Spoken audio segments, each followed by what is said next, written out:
Here's 3 ways to add data to your repeating groups in Bubble. And if you find this video useful, we'd really appreciate a like and subscribe. And also you can find many more Bubble tutorial videos exclusive to our members at planetnocode.com. So way number 1 is probably the most straightforward, which is to, on your repeating group, select the type of content you want to display and then get your data through one of 2 ways. Either do a search for, in this case I'm doing a search for contacts, or you refer to a list field in your database. And so this is going to pull in all of the contacts from my contact data type and display it on the repeating group, and you can see it's doing so there.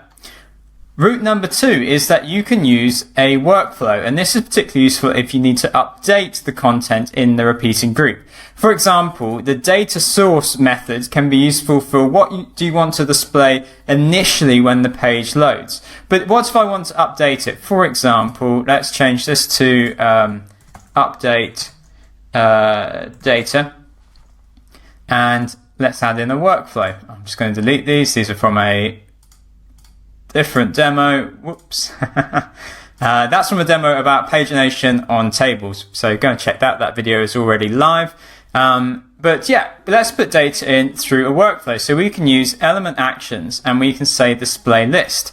And then I've only got one place on the page I can display a list, and that's my repeating group. And so as long as my data source results in contacts, I can override it. For example, if I say do a search for contact, and I could use this as some sort of filter.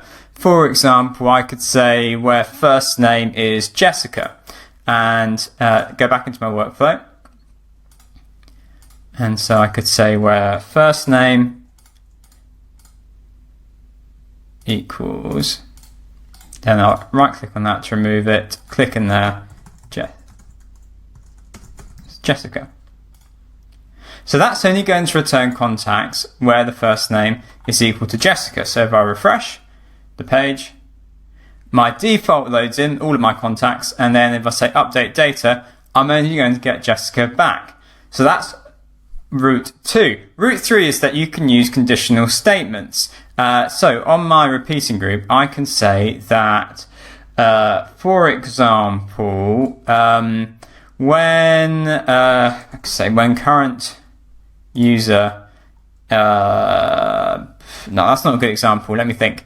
Let's have a custom state. So I could say use this button here. I could use this to set a custom state.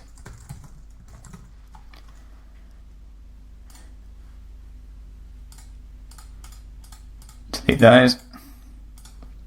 I'm going to create a custom state on my page here. Oh, this is again from a previous demo about pages. So a custom state is a way of temporarily storing data. It isn't saved to your database, and it's lost if the page refreshes. So I could just say filter, and then I can say if that's a yes or a no. By default to no. But if I click this button, I can set state my page there, filter to yes. And then in the condition, I can say when the, remember this is my page, I've called my page repeating group just to be a little bit extra confusing, is yes.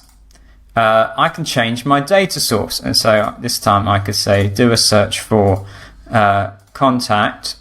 Let's try and find something else relevant. Contact contains a. Let's just see what it does if I do that. Where contact's first name contains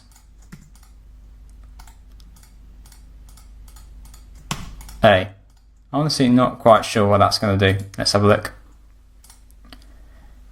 So my full list loads in, and then set custom state, and yeah, I just get the words that contain a. So there you go. That's 3 different ways that you can add data to a repeating group, allowing you to be really quite flexible with how you're developing your MVP with Bubble.